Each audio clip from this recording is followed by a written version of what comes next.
Right, so hello and welcome back to Books and Things and welcome to another video, and today I have a bit of a life and channel update for you.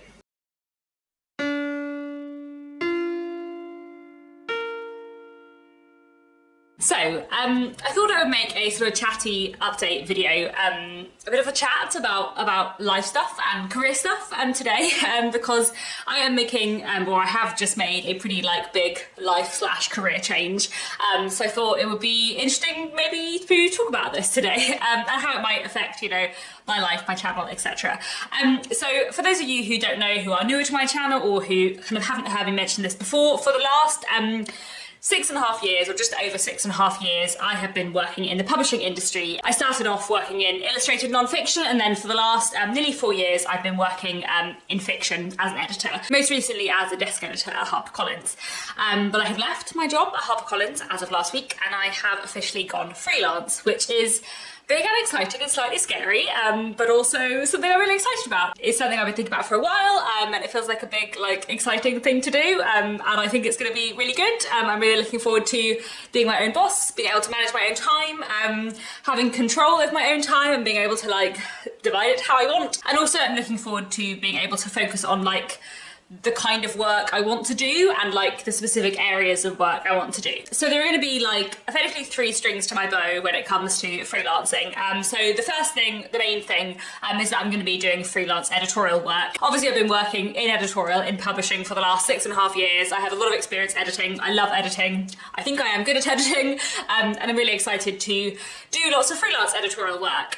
For those of you who don't know, which you probably don't if you don't work in the publishing industry, there is an awful lot of freelance editorial work out there, basically because nearly every book that goes through the kind of traditional publishing route gets worked on by at least 2 editorial freelancers.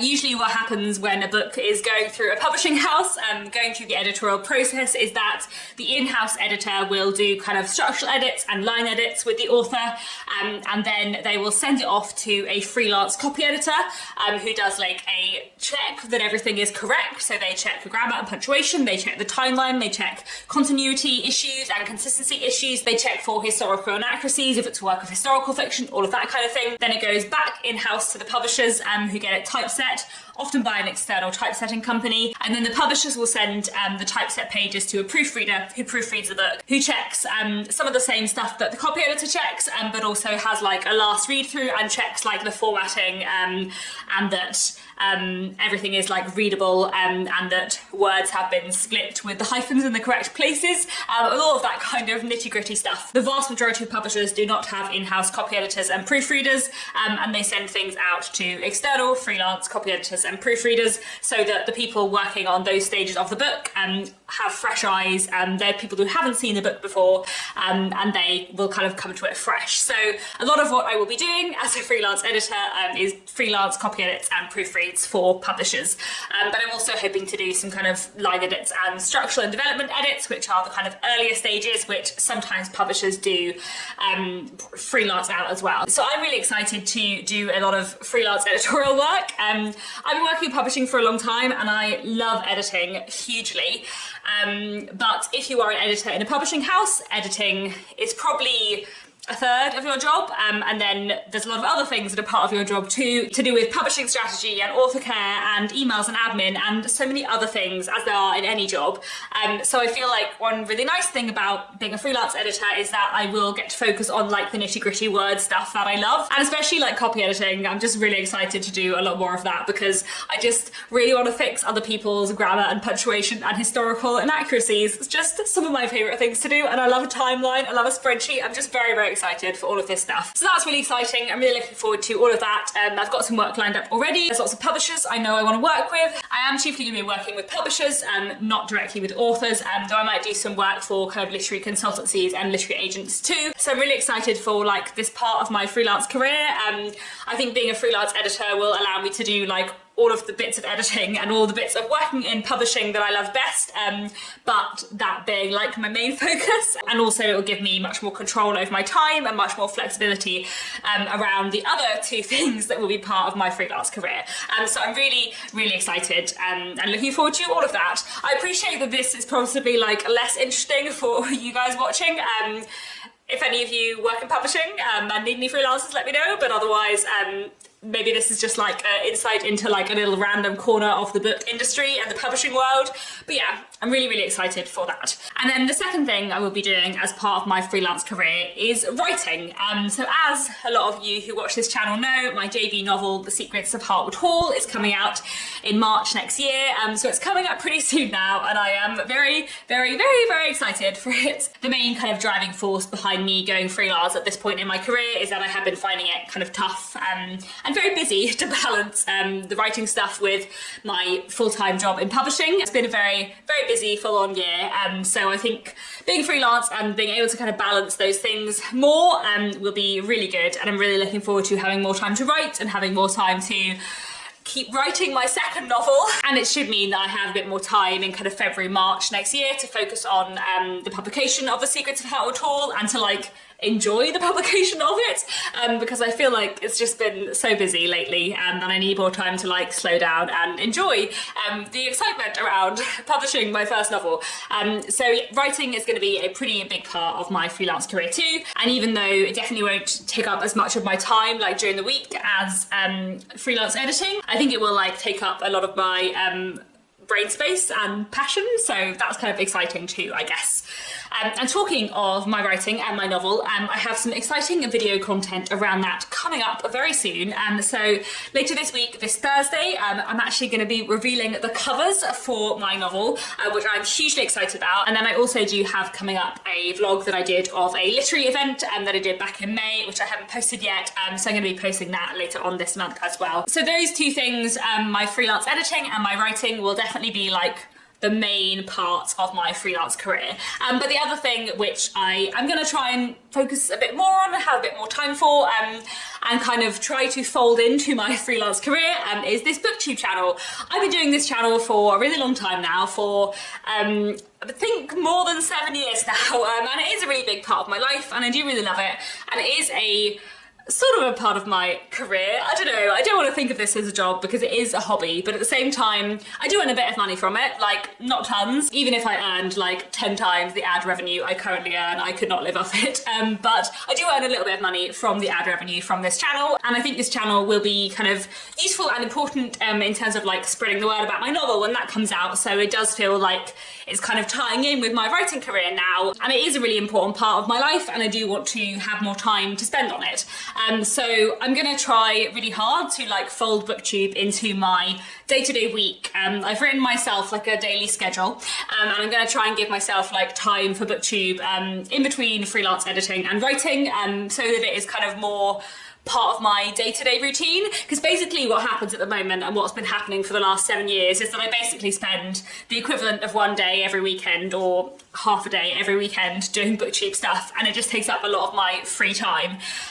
So I feel like I want to try and like make booktube more sustainable and more part of my everyday life, I suppose, and part of my everyday career. You know, in the last year when things have been really, really busy, sometimes I've had to go down to one video a week, and sometimes it's been quite stressful trying to have time to make content. I love making content so much, but sometimes it's just been a lot with everything else that's going on. So I want to try really hard to like make booktube more sustainable and like part of my day-to-day life. And I also want to have more time to do like more complicated videos. You know, I was thinking like that video I put up in Jane Austen July, Let's Talk About Mrs. Bennet. I had so much fun making that, but it probably took me about 2 hours to plan. It then took me an hour and a half to film, and it then took me about 3 hours to edit. And I also like basically had to reread Pride and Prejudice to make that video, so that's not even including the time that I reread Pride and Prejudice for. And I would love to make more videos like that. I'd love to make more kind of textual analysis, close reading, looking at a novel in detail or a character in detail. I'd love to make more of those videos, but they're so time consuming. And I feel like I just have not had the time to make those kind of videos very much at all lately. So I'm hoping that with this kind of big life change, career change that's going on, I will hopefully have more time to dedicate to those kinds of projects and to do videos like that that are a lot more labour intensive. I have also been thinking quite a lot about like different ways ways to monetize my channel, whether there's a way that I can make this channel more sustainably part of my career and kind of make it justifiable to spend time making booktube videos when I could be doing freelance editing, I guess. So I have been thinking about whether or not to start a Patreon or whether or not to add like YouTube memberships to my channel. I'm not really sure. I haven't decided yet. I don't really feel like I want to put any of my video content behind a paywall, or certainly like not any videos that I would be making anyway, because I don't really want to do that, partly because, you know, I want people to be able to see my videos, but also if I put lots of time and effort into a video, I don't want like 5 people to see it when everyone could see it. But I have thought that I could do different things on Patreon. I could do videos that I wouldn't put on my normal channel, so like a weekly reading update, or I could do like, here are 4 books on my TBR, pick which one I read this month kind of things, or some kind of Patreon book club, I don't know. So there are things I could do. So I don't know if any of you have any thoughts about that, whether you guys do watch other people on Patreon and support other people on Patreon. I know there are quite a lot of people on YouTube who use it, and it's been like vaguely in my mind for a while, but it's not something I have like hugely planned yet, so I'd be interested to know what you think. And then I've also thought of a few kind of smaller things. So YouTube has recently introduced something called Super Thanks, which you can add to your videos, which is basically like a tip function. So if you have it enabled, I think viewers can just like click a thanks button at the bottom of your video and then like basically give you a tip. So Super Thanks seems like a much smaller thing because it wouldn't really change my channel. It's just like a low-key extra button if anyone does want to give me a tip, I guess. So I might just turn that on for now and have a think about Patreon, and it'd be good to know what you guys think about Patreon and that kind of thing. And I've also thought about like whether I should set up as an affiliate on something like bookshop.org, which is a online website supporting indie bookshops and selling books through independent bookshops. So that's something else I might do. I don't know. Basically, I'm just trying to think about ways that I can like make booktube more properly part of my career and make it like a justifiable part of my career, I guess. I feel like that was a very rambly section of this video, but anyway, mostly I just wanted to have a chat about this career change because it is a big life change really, and it is an exciting one. I'm not really certain at this stage how it will affect my channel. Obviously I've just spoken about like monetization and stuff. I'm hoping I'll have more time to film, but things might be like up and down a bit for the next few months while I like find my feet in this whole new world of work. While I remember, I have also started a book talk, which I think will be fun to kind of use as something that is like in between Bookstagram and BookTube, and I'm enjoying it so far. I've been really enjoying watching book talk lately, so that's like a platform that I'm kind of exploring if anyone wants to come and follow me on there. And I'm hoping that kind of being freelance, having more time will allow me to like have more fun with different social media platforms like Bookstagram and BookTok too, as well as BookTube obviously, and giving me more time for BookTube. I'm also kind of not sure how this career change is going to affect like my reading. It might be that I am able to read even more because I have lots more time, but at the same time I might not. And also I'm aware that like I've worked in publishing for a long time. Reading has always been part of my job, but reading and editing had previously been like maybe a third of my job, whereas as a freelance editor, like all of my freelance work will be like reading or editing based. And like if I have been proofreading a novel like all day, am I gonna want to sit down and read a novel at the end of that day, or will I still like be in proofreading mode and therefore not be able to like immediately enjoy it as much without a break? Will I want to relax doing something else sometimes? I'm absolutely not going to stop reading, of course I'm not. I love reading hugely and I always will, but it might be that my reading like shifts even more to audiobook, just because that's a very different form and I'm not trying to proofread an audiobook when I listen to it. I don't know, maybe that won't affect me at all. Usually I'm all right at like turning off my editing brain when I'm reading a book for pleasure, but I feel like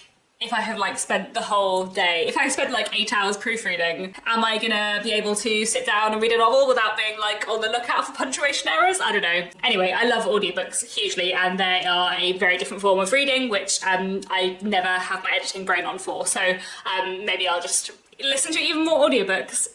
Anyway, I feel like this has been an incredibly rambly video, but I just wanted to have a chat about this stuff because it probably will affect my channel because, you know, I work in the publishing book world, so maybe it's interesting for some of you.